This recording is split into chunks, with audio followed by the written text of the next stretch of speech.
الصلاۃ والسلام علیک یا رسول اللہ، الصلاۃ والسلام علیک یا حبیب اللہ وعلی آلک و اصحابک یا سیدی یا رسول اللہ صلی اللہ تعالیٰ علیہ وسلم۔ انبیاء کرام اولیاء کرام سے استمداد کے تعلق سے جو مخالفین کا اعتراضات ہیں، ان اعتراضات میں سے گزشتہ کل دو اعتراض آپ نے سماعت کیا، اس کا جواب بھی سنا، جس میں سب سے پہلا جو اعتراض کرتے ہیں وہ یہ کہ نبی اکرم صلی اللہ علیہ وسلم نے سیدہ فاطمہ زہرا رضی اللہ تعالیٰ عنہا سے یہ فرمایا کہ میں تمہاری کوئی مدد نہیں کر سکتا، لا اغنی عنکی من اللہ شیئا۔ اس کے متعلق اعتراض کرتے ہیں کہ اگر نبی یا انبیاء کرام کسی کی مدد کر سکتے تو ضرور نبی اکرم صلی اللہ علیہ وسلم اپنی بیٹی سیدہ فاطمہ کی مدد ضرور کرتے۔ تو اس کا جواب دیے کہ یہ اول تبلیغ کا واقعہ ہے، مقصد یہ ہے کہ اے فاطمہ رضی اللہ تعالیٰ عنہ، اگر تم نے ایمان قبول نہ کیا تو میں خدا کے مقابل ہو کر تم سے عذاب دور نہیں کر سکتا۔ اور پھر یہ بھی جواب میں کہا گیا کہ جس طرح سے نوح علیہ السلام نے اپنے بیٹے کو بغیر ایمان کے بچا نہیں سکے، ایمان نہیں لایا تو وہ بھی ہلاک و برباد ہوا، اسی طریقے سے انبیاء کرام کی جو مدد ہوتی ہے وہ صرف ایمان والوں کے لیے ہوتی ہے، مسلمانوں کے لیے ہوتی ہے۔ اور رب تعالیٰ کا فرمان ہے کہ پرہیزگاروں کے سوا سارے دوست قیامت میں ایک دوسرے کے دشمن بن جائیں گے۔ حضور علیہ السلام گناہ کبیرہ والوں کی بھی شفاعت فرمائیں گے، گرتوں کو سنبھالیں گے، اور نبی اکرم صلی اللہ علیہ وسلم نے فرمایا کہ قیامت میں سارے رشتے ٹوٹ جائیں گے سوائے میرے نسب اور رشتے کے۔ دوسرا اعتراض اس پر یہ کیا جاتا کہ ایاک نعبد و ایاک نستعین، اے اللہ ہم تیری ہی عبادت کریں اور ہم تجھ ہی سے مدد مانگیں۔ یہ جب ہم قرآن میں کہتے ہیں کہ اللہ تجھ ہی سے مدد مانگیں تو پھر اللہ کے سوا ہم کسی اور سے مدد کیسے مانگ سکتے ہیں؟ یہ تو شرک ہوگا۔ اس کا جواب بھی یہ کہا گیا کہ اس جگہ جو مدد ہے وہ مدد حقیقی مراد ہے، اور مدد حقیقی وہ ہے کہ جو بذات خود مدد کر سکتا ہے، اور یہاں پر مدد حقیقی مراد ہے کہ مدد حقیقی ہم اللہ ہی سے مانگتے ہیں۔ رہا اللہ کے بندوں سے مدد مانگنا تو وہ محض واسطہ فیض الہی سمجھ کر ہے، جیسے کہ قرآن مجید میں ہے ان الحکم الا اللہ، نہیں ہے کوئی حکم مگر اللہ کا، یا یہ بھی فرمایا گیا کہ لہو ما فی السماوات ما فی الارض، اللہ ہی کی ہیں تمام آسمان و زمین کی چیزیں۔ پھر ہم حاکموں کی بھی حکم مانتے ہیں اور اپنی چیزوں پر دعوی ملکیت بھی کرتے ہیں، یعنی کسی چیز کا مالک ہونے کا دعویٰ بھی کرتے ہیں۔ تو یہ دونوں آیتیں بھی حقیقی معنی پر مبنی ہے کہ حقیقت میں حکم اللہ ہی کا ہوتا ہے، حقیقت میں ہر چیز کا مالک اللہ ہی ہوتا ہے، لیکن وقتی طور پر، عارضی طور پر اور اللہ کی عطا سے ہم کسی چیز کے مالک بنتے ہیں یا کسی حاکم کے حکم کو مانتے ہیں۔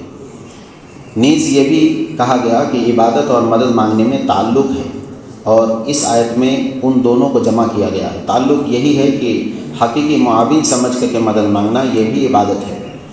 حقیقی معاون سمجھ کر مدد مانگنا یہ بھی عبادت ہے، اور یہاں پر عبادت کے ساتھ جب مدد مانگنے کی بات آئی ہے تو مدد حقیقی مراد ہی ہے، اور مدد حقیقی اللہ کے علاوہ کوئی نہیں کر سکتا۔ اور اگلا جو اعتراض ہے وہ یہ کہ اللہ تعالیٰ کا فرمان ہے وَمَا لَكُم مِّن دُونِ اللَّهِ مِن وَلِيٍّ وَلَا نَصِيرٍ، کہ اللہ کے علاوہ کوئی تمہارا مددگار اور کوئی تمہارا حامی یا ولی نہیں۔ اس کے بارے میں یہ اعتراض کیا جاتا ہے کہ جب ہم قرآن میں پڑھتے ہیں کہ اللہ کے علاوہ کوئی ولی یا کوئی مددگار نہیں تو پھر ہم کسی اور سے مدد کیسے مانگ سکتے ہیں؟ اس کا جواب بھی کہتے ہیں یہاں ولی اللہ کی نفی نہیں ہے، بلکہ ولی من دون اللہ سے مراد اللہ کے علاوہ کوئی تمہارا مددگار نہیں، یعنی حقیقی مددگار، جنہیں کفار نے اپنا ناصر اور مددگار مان رکھا تھا، یعنی بت اور شیاطین کو یہ اپنا حقیقی مددگار مان رکھا تھا، ان کی نفی کی گئی ہے قرآن میں۔ اور رہی بات ولی اللہ کی تو وہ رب تبارک و تعالیٰ نے اپنے بندوں کو یعنی ولیوں کو ناصر بنایا ہے، یعنی مددگار بنایا ہے، جیسے انبیاء کرام اولیاء کرام کو بھی ناصر بنایا ہے۔ اور پھر کہتے ہیں کہ اگر کوئی شخص کسی خود ساختہ حاکم کو مان لے تو وہ مجرم ہوتا ہے، لیکن اگر کوئی سلطان کسی جگہ کا حاکم مقرر کیا ہو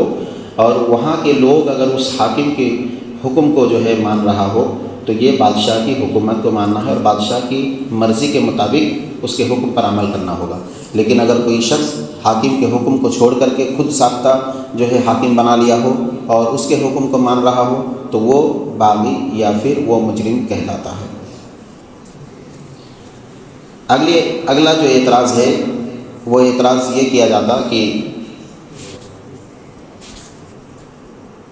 ایک اعتراض یہ کیا جاتا کہ خدا کے بندے ہو کر غیر کے پاس کیوں جائیں؟ ہم اس کے بندے ہیں، چاہیے کہ اسی سے حاجت مانگیں۔ یہ تقویۃ الایمان میں اس چیز کو نقل کیا گیا ہے کہ اللہ کے بندے ہیں تو ہم غیر کے پاس کیوں جائیں؟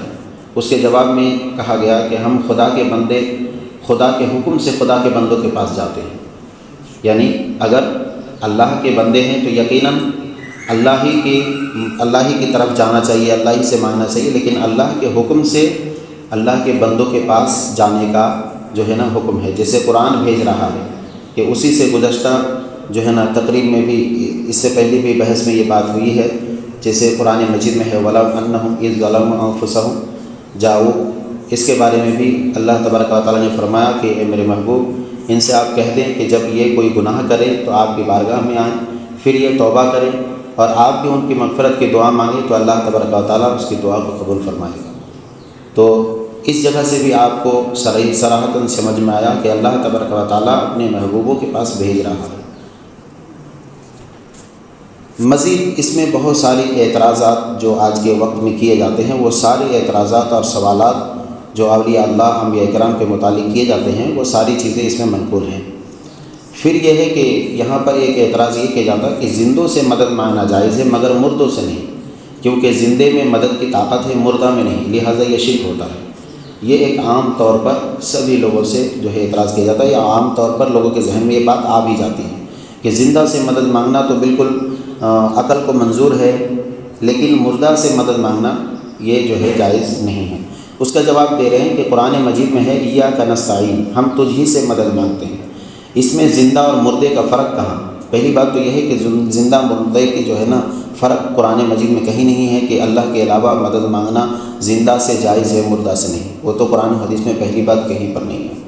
پھر یہ ہے کہ کیا زندہ کی عبادت جائز ہے، مردے کی نہیں؟ یعنی اگر آپ مدد مانگنے کو شرک کہتے ہیں تو اس کا مطلب یہ ہے کہ اس کو آپ عبادت سمجھ رہے ہیں، کیونکہ شرک کہتے ہیں کہ عبادت میں یعنی اللہ کے برابر کسی دوسرے کو شریک ٹھہرانا، اور اللہ کے برابر تبھی ہوگا جب وہ عبادت کے درجے تک پہنچے گا۔ تو جب مدد مانگنا یعنی غیر اللہ سے مدد مانگنا اگر عبادت آپ مانتے ہو تو پھر اس کا مطلب کہ زندہ کی عبادت کرنا جائز ہوگا، مردہ کی نہیں۔ جس طرح غیر خدا کی عبادت مطلقاً شرک ہے، زندہ کی بھی ہو یا مردے کی بھی، تو اس طریقے سے اگر استمداد یعنی مدد مانگنے کو اگر آپ عبادت قرار دیں تو پھر اس میں زندہ مردے کی تخصیص نہیں آ سکتی ہے، کیونکہ جس طرح مردے کی عبادت جائز نہیں اسی طرح زندے کی بھی عبادت جائز نہیں ہے۔ موسیٰ علیہ السلام نے اپنی وفات کے 2500 برس بعد امت مصطفیٰ صلی اللہ علیہ وسلم کی یہ مدد فرمائی کہ شب معراج میں 50 نمازوں کے بجائے 5 کرا دی۔ رب تعالیٰ جانتا تھا کہ نمازیں 5 رہیں گی، مگر بزرگان دین کی مدد کے لیے 50 مقرر فرما کر پھر 2 پیاروں کی دعا سے 5 مقرر فرمائی۔ استمداد کے منکرین کو چاہیے کہ نمازیں 50 پڑھا کریں، کیونکہ 5 میں غیر اللہ کی مدد شامل ہے۔ اب معراج کا واقعہ آپ لوگوں نے سنا ہے کہ حضور علیہ السلام 50 نمازیں لے کر آئے تو حضرت موسیٰ علیہ السلام نے فرمایا کہ یا رسول اللہ آپ کی امت جو ہے اس 50 نماز کو نہیں پڑھ سکتی ہے تو آپ اسے کم کرائیں۔ تو یہاں پر غیر اللہ نے مدد کی، تو غیر اللہ کی مدد اس میں 5 وقت نماز ہونے میں شامل ہے، اس لیے یہ جواب دے رہے ہیں کہ اگر کوئی شخص غیر اللہ کی مدد کو وہ بھی جو یہ کہتا ہے کہ مردے سے مدد نہیں مانگ سکتے، تو یہ موسیٰ علیہ السلام کی وفات کے 2500 برس بعد یہ معراج شریف کا واقعہ پیش آیا۔ تو اس میں حضرت موسیٰ علیہ السلام نے مدد کی، تو اگر کوئی شخص اس کا انکار ہو، غیر اللہ کی مدد کا انکار کرے، تو اسے چاہیے کہ وہ 50 وقت کی نماز پڑھے۔ پھر قرآن مجید کا فرمان ہے کہ اولیاء اللہ زندہ ہیں، ان کو مردہ نہ کہو اور نہ جانو، وَلَا تَقُولُوا لِمَن يُقْتَلُ فِي سَبِيلِ اللَّهِ أَمْوَاتٌ بَلْ أَحْيَاءٌ وَلَٰكِن لَا تَشْعُرُونَ، جو اللہ کی راہ میں قتل کیے گئے ان کو مردہ نہ کہو بلکہ وہ تو زندہ ہیں لیکن تمہیں احساس نہیں۔ پھر یہ کہ جب یہ زندہ ہوئے تو ان سے مدد حاصل کرنا جائز ہوا۔ بعض لوگ کہتے ہیں کہ یہ شہداء کے بارے میں ہے جو کہ تلوار سے راہ خدا میں مارے جاتے ہیں، مگر یہ بلا وجہ زیادتی ہے، اس لیے کہ آیت میں لوہے کی تلوار کا ذکر نہیں ہے۔ جو حضرات عشق الہی کی تلوار سے مقتول ہوئے وہ بھی اس میں داخل ہیں۔ روح البیان میں اسی لیے حدیث پاک میں آیا ہے کہ جو ڈوب کر مرے، جل جائے، طاعون کی بیماری سے مرے، یا عورت جو کہ درد زہر کی حالت میں مرے، طالب علم یا مسافر وغیرہ، یہ سب شہید ہیں۔ نیز اگر صرف تلوار سے مقتول جو ہے نا وہ زندہ ہو، باقی سب مردے ہوں، تو نبی اکرم صلی اللہ علیہ وسلم اور حضرت صدیق اکبر رضی اللہ تعالیٰ عنہ کو معاذ اللہ مردہ ماننا لازم آئے گا۔ حالانکہ سب کا متفقاً عقیدہ ہے کہ حضرات باحیات اور کامل زندہ ہیں۔ نیز زندہ اور مردے سے مدد مانگنے کی تحقیق باہم ثبوت استمداد کر چکے ہیں کہ امام غزالی فرماتے ہیں کہ جس سے زندگی میں مدد دی جا سکتی ہے، بعد موت بھی اس سے مدد مانگی جا سکتی ہے، اور اس کی کچھ تحقیق بوسہ تبرکات اور سفر زیارت قبور میں بھی ہوگی، یعنی بعد میں کچھ اور بھی اس کے بارے میں ہوگی۔ البتہ اس میں جو اعتراضات ہیں عام طور پر، پہلی بات یہ جو بات عام ہے کہ مردوں سے مدد نہیں مانگ سکتے، زندے سے مانگ سکتے ہیں، اس کی کہیں کوئی تخصیص نہیں ہے قرآن و حدیث میں۔ اور رہی بات جس آیت کو جو ہے مین شرک کا ذریعہ بناتے ہیں، ایاک نستعین، یعنی ہم تجھی سے مدد مانگیں، اور پھر جب ہم اللہ سے مدد مانگنے کے علاوہ غیر اللہ سے مدد مانگنا وہ بھی زندہ سے اگر ہم جائز قرار دیں، تو پہلی بات تو یہ ہے کہ وہ عبادت کے حکم میں اگر آپ مانتے ہو اس لیے شرک کا فتویٰ لگاتے ہو، تو پھر زندے کی بھی عبادت جائز نہیں ہے۔ اسی طریقے سے مزید کچھ اور بھی جو ہے اس میں اعتراضات ہیں، جس طرح کہ حضرت علی اور امام حسین میں اگر کچھ طاقت ہوتی تو خود دشمنوں سے کیوں شہید ہوتے؟ جب وہ اپنی مصیبت دفع نہ کر سکے تو تمہاری مصیبت کیسے دفع کریں گے؟ یعنی یہ اعتراض کیا جاتا ہے کہ حضرت علی، حضرت امام حسین، چونکہ یہ دونوں شہید ہوئے اور دونوں جو ہے دشمنوں کے ہاتھوں شہید کیے گئے، تو اب اعتراض کرنے والے اعتراض یہ کرتے ہیں کہ جب ان کے پاس طاقت یہ ہوتی تو طاقتور انسان کبھی کسی کے ہاتھ میں، دشمنوں کے ہاتھ میں وہ شہید نہیں کیے جاتے۔ جب وہ اپنی مصیبت کو دور نہیں کر سکے تو تمہاری مصیبت کیسے دور کریں گے؟ اس کا بھی جواب انشاءاللہ آپ کو ملے گا۔ اور پھر اگلا اعتراض یہ بھی کیا جاتا ہے کہ بزرگان دین کو دیکھا گیا ہے کہ بڑھاپے میں چل پھر نہیں سکتے اور بعد وفات بالکل بے دست و پا ہیں، پھر ایسے کمزوروں سے مدد لینا بتوں سے مدد لینے کی طرح ہو جاتی ہے۔ اس کی برائی اللہ تعالیٰ نے بیان کی ہے، یعنی بتوں کے تعلق سے جو آیت ہے اس کے بارے میں اعتراض کیا جاتا ہے، اور کہا گیا کہ اولیاء اپنی قبروں سے مکھی بھی دفع نہیں کر سکتے، ہماری کیا مدد کریں گے؟ تو اس کے بارے میں بھی جواب کیا ہے وہ بھی انشاءاللہ آپ کے سامنے رکھنے کی کوشش کریں گے۔